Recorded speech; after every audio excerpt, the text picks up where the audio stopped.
Are you tired of being told what to think and how to act? Well, you are not alone. In case you haven't realized it, you have an internal GPS. It knows all you need to know about how to live your life. So it's about time you stopped letting the media and the government tell you what is true for you. In fact, it is exactly that time. It's time to think for yourself. And here to make sure you're doing just that is your host, mediator, author, and lawyer, Carol Gold. Hi, it's Friday, August 19th. I'm Carol Gold, and welcome to Think for Yourself. Decades ago, when I lived in Pennsylvania, I had a friend and a professional colleague, Linda Markosha. She is a clinical psychologist, and I believe she's still in practice today. And I remember that she once said to me that a nation that neglects its children is actually not only a nation, but a culture that cannot survive. And back then, Linda was talking about runaways because at the time, I think we had, I forget what the number was. It was an extraordinarily high amount of runaway children every year. And she was basing what she was saying on, I guess, the neglect or the conditions that cause a child to run away. Well, fast forward decades later, we still have problems that are probably highly indicative of adverse effects for the future of the nation, and they relate again to children. Only today it's not runaways. Today it's fentanyl and gender dysphoria, two incredibly challenging and tragic conditions. I saw an article just today on what's happening at the southern border in relationship to fentanyl. And we all know it. We probably read about it daily in terms of adult overdose of fentanyl. But try to wrap your brain around this. They have now seized at our southern border rainbow-colored fentanyl pills that resemble candy and sidewalk chalk. And they are pouring in through our southern border. Over 15,000 rainbow-colored fentanyl pills were seized on Wednesday of this week, strapped around a guy's leg at the Nogales port of entry at the Mexico border in Arizona, the Mexican-Arizona border. It was the second consecutive day that those pills were found, pills that are clearly targeted for children. At that same port of entry at Nogales, Arizona, more than 250,000 fentanyl candy-colored pills were seized the day before that, along with 11 pounds of heroin and 10 pounds of methamphetamine. This next statistic is mind-boggling. At that border crossing, at that port of entry, between July 31st of this year and August 7th, what is that, a week? They seized 1.1 million fentanyl pills. Now, that's where they're encountering them, but they've also found similar looking pills in Washington, D.C. over the last 18 months. Jennifer Laughlin, who is a field intelligence manager for the Washington division of the DEA, was quoted recently as saying this: "Some of the multicolored pills that we've been testing in our labs recently, particularly a recent batch that appeared to be children's chewable vitamins, were tested containing both fentanyl and methamphetamine. They are also increasingly putting animal tranquilizers in these pills for children." The pills have the consistency of sidewalk chalk, but they look like taffy. They look like saltwater taffy. And they are clearly for targeting children. Now, I said there are two problems, fentanyl and gender dysphoria. Well, if you had trouble wrapping your brain around the fentanyl data, try this on gender dysphoria. Yale University has something called the Yale Pediatric Gender Program. It is co-founded by a woman named Christy Olezeski. She is a clinical psychologist with obviously a PhD. She is in a video that's on Twitter today where she is proudly talking about what the Yale Pediatric Gender Program does, which is help children and families transition ages 3 to 25. Ages 3 to 25. Now, I am a mother. I have a 29-year-old daughter. My ex-husband and I adopted her when she was 2 from China. But I can remember her when she was 3. And it is inconceivable to me that anyone would consider in any way addressing a child's gender, let alone their preferences, at age 3. But lo and behold, the Yale Pediatric Gender Program is doing just that. So this news about fentanyl and about gender dysphoria and all this transitioning and what's happening with children, both through drugs and through this perverse agenda to assist children in changing their gender, children whose brains don't even fully mature to the point of being able to make rational decisions until they're in their early to mid-20s, because that's when the human brain matures. This news is incredibly disturbing, as if we don't have enough disturbing news. But at the same time that I bring these two stories up to you, I also want to give you what I truly believe are two possible cures, two remedies, two ways to approach the insanity that is not just about our children, but that is about our way of life in almost every cultural category, where we seemingly have gone off the rails, and where the media and the government every day support and encourage the insanity. The two ways that I want to suggest to you are from two different sides of the human brain, meaning I often talk about how I am both left brain and right brain developed, meaning I am right brain, highly intuitive, creative, and I am left brain, logical, rational lawyer. So I'm part mystic, part intuitive, part psychic, part lawyer. So I want to bring you two remedies from either side of the human brain.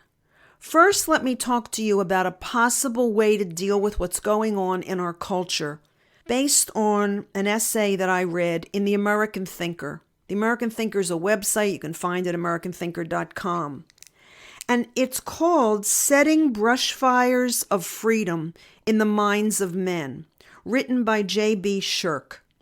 And I'm going to read you a few excerpts from the article because they are the essence of what he is suggesting. So this is the remedy for all of you out there who are left brain, logical, rational. You need like me, you need concrete ways to address problems. You sort of need steps. You need a plan of some sort. So let me just read you some excerpts from this essay.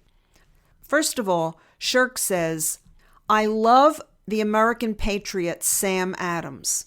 And he loves Sam Adams because he's quoting Sam Adams in what motivated Adams. And here's the quote. It does not take a majority to prevail, but rather an irate, timeless minority keen on setting brushfires of freedom in the minds of men. Shirk goes on to say, it doesn't matter how invincible the British Empire appeared. It didn't matter how many of Adams's contemporaries said it couldn't be done. He refused to stop whispering words of revolution. He insisted on being a thorn in the side of the crown.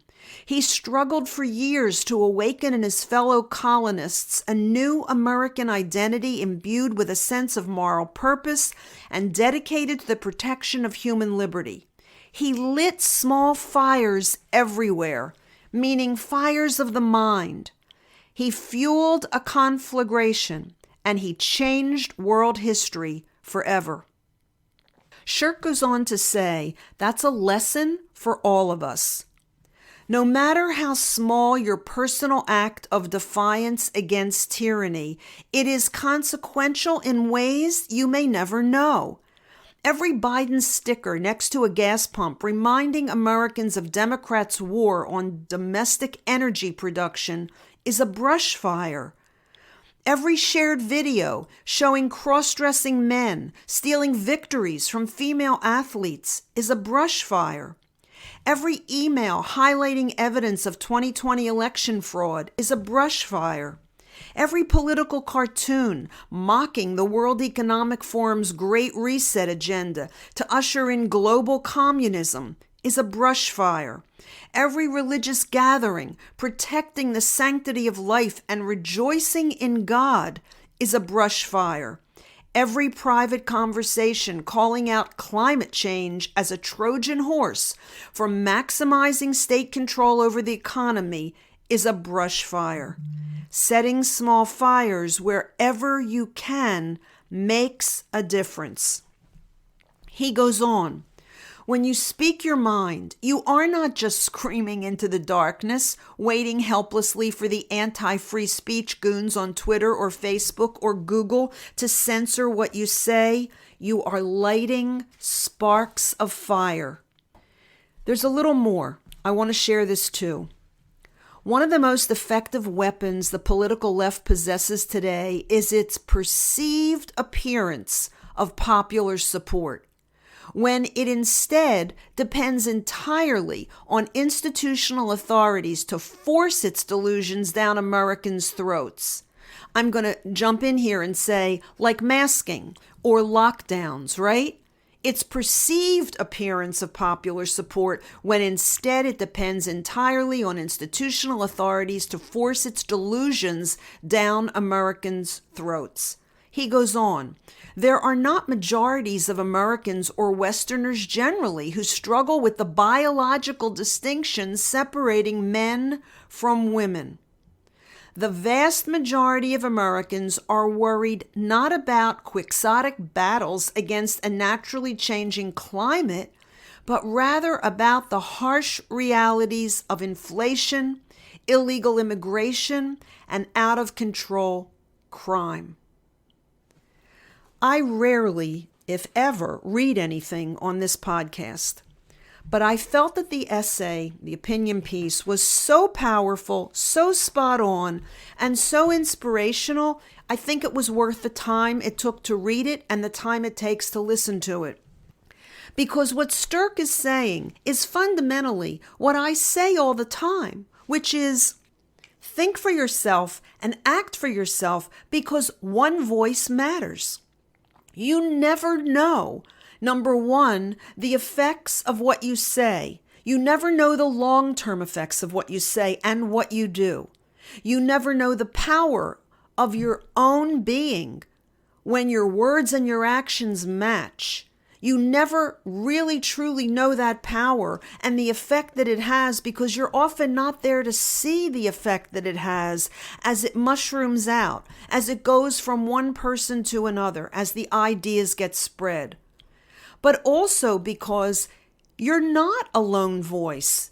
There's a country full of. It just happens that the coasts, the East and the West coasts, and the media, and the government currently in control have the microphone, have the bully pulpit, control the mainstream media. And so you think it's many more people than it is. It's a very small percentage of people who are promoting, who are supporting, who are forcing these radical ideas on most Americans who, as the essay said, just want to be concerned about the quality of their everyday lives and want their children safe. They don't want them filled with fentanyl because the border's wide open. They don't want their gender transitioned at 3 or any other age by government bureaucrats or someone in the medical community, or worse, by a teacher in their school. That's the left brain, logical, rational way you can approach and know that what you say and what you do is having an impact and will continue to have an impact. Now let me share the right brain, the intuitive, the mystic, the metaphysical, that approach to the same problems. And it's this: your perception of external reality and your imagination are made up of the same thing. They are made up of consciousness. Think about that. Take a moment and think about it. Your perception of reality, which is what's happening outside of you, right? Your perception of the 3D physical world, and your imagination, the things that you imagine in your mind, are both made up of the same thing. They're both made up of your consciousness. There is no difference between your perception of reality and your imagination. Both are consciousness and both make things real. So use your imagination to change your life and to change the world, meaning that if you daily get quiet, undisturbed, focused, and imagine what you want, imagine that all these illegal people at the border are caught and turned away. They're not escaping through. Forget the ones that are caught. We know that twice or three times as many are getting through. Imagine that the border is sealed. Imagine that there is no agenda in this country to change children's genders. Imagine what you want, because the same substance, the same ability that causes you to open your eyes, look around, and perceive reality is the same substance and the same ability that operates and manifests from your imagination. So if you don't like what you see, imagine something differently, but do it every day. Don't miss a day. It has an exponential effect. The more you do it, the more real it becomes. And that imagination, in essence, becomes a projection out into what you see in the 3D world when you open your eyes. And eventually, the reality no longer looks like it does now. It looks like what you imagined. I speak to you from both sides of my own consciousness and my own brain. I believe in both of those approaches.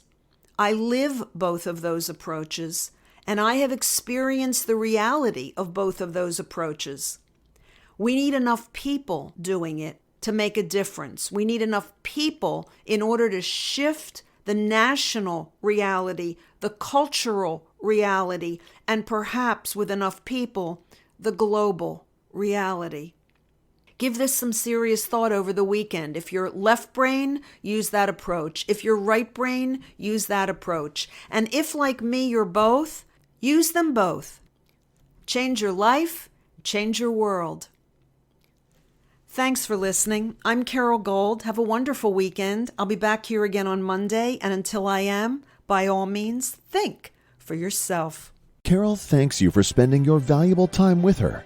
It is her mission to empower you to remember how smart and capable you are.